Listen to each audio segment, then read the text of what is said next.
Retired U.S. Army Colonel Jack Jacobs is here with us tonight. He's a Medal of Honor recipient for his actions during the Vietnam War and now an NBC military analyst. Colonel, thanks. Nearly escaped a nuclear catastrophe. How much should the attack on the nuclear plant last night play into other countries' decisions now as to whether or not to get more involved? I don't think it's going to convince them to get more involved at all. The main reason that our European allies took so long to get involved in the first place was because their economics are inextricably intertwined with that of Russia. They were just looking for the next oil delivery, and it took a great deal to convince them to get on our side and do the right thing. But I don't think that they're going to be convinced to do anything more than they're already doing. They do not want to bother Putin and instigate what they believe will be a war which will involve them. So it's hands off for them, Kelly.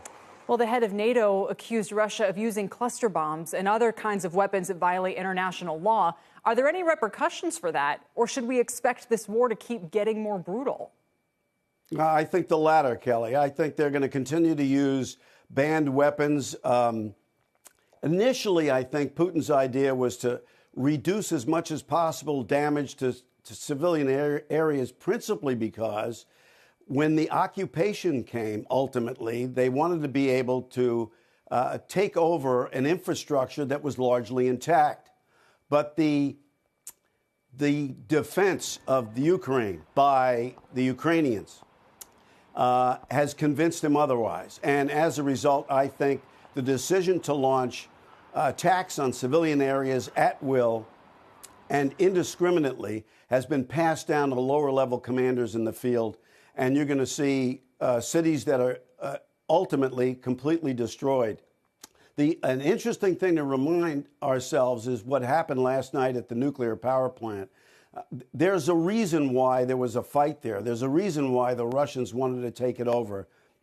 It produces the large majority of electricity for Ukraine, and they want to turn it all off. The Russians want to completely deprive Ukraine of any power, and they figure it'll shorten the war and make it easier for Russia to take over the whole rest of the country, Kelly. Wow.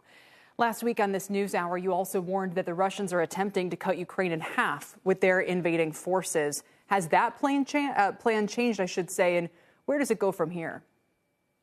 I don't think it's changed ultimately, but their initial objectives, the first week's objectives, were to do what they're doing now, and that is to surround the cities, lay siege to them, secure the northern coast of the Black Sea to prevent any reinforcements of Ukraine, any resupply of Ukraine, forcing our allies, if they want to resupply the Ukrainians, to do it overland from the west, from Poland.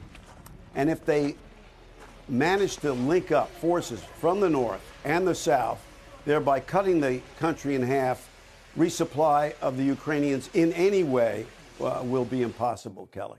Colonel, thank you tonight. Colonel Jack Jacobs.